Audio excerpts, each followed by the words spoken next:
గెలిచే మ్యాచ్ని చేతులారా దూరం చేసుకున్నారు ఆర్సీబీ.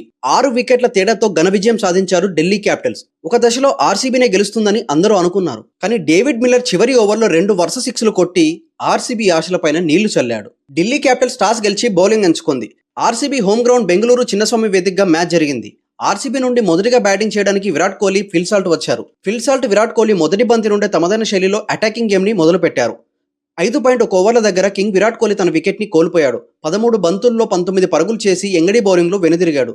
దీంతో డీసీకి మొదటి బ్రేక్ త్రూ దొరికింది. పవర్ ప్లే చివరి ఓవర్లో విరాట్ కోహ్లీ అవుట్ కావడంతో ఇక ఆర్సీబీ టీం అంతా కష్టాల్లో పడింది. వచ్చిన ఏ బ్యాటర్లు కూడా చివరి వరకు నిలబడలేకపోయారు.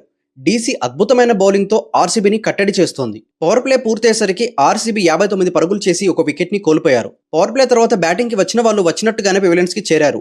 దేవదూత్ పడికల్ 18 పరుగులు, రజాత్ పటిదార్ 8 పరుగులు, ఫిల్ సాల్ట్ 63 పరుగులు, టీమ్ డేవిడ్ 26 పరుగులు, జితేష్ శర్మ 14 పరుగులు, షెఫార్డ్ 1 పరుగు, కృణాల్ పాండ్యా 12 పరుగులు చేసి అవుట్ అయ్యారు. మొత్తానికి 20 ఓవర్లు పూర్తయ్యేసరికి ఆర్సీబీ 175 పరుగులు చేసి 8 వికెట్లను కోల్పోయారు.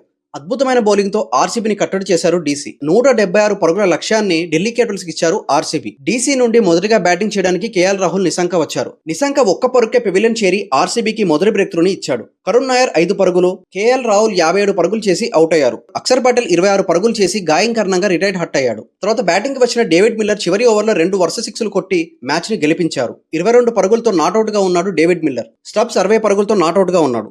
6 వికెట్ల తేడాతో ఆర్సీబీపై విజయం సాధించారు డీసీ. 179 పరుగులు చేసి 4 వికెట్లను కోల్పోయింది డీసీ. దీంతో ఆర్సీబీకి ఈ సీజన్లో 2వ ఓటమి మిగిలింది.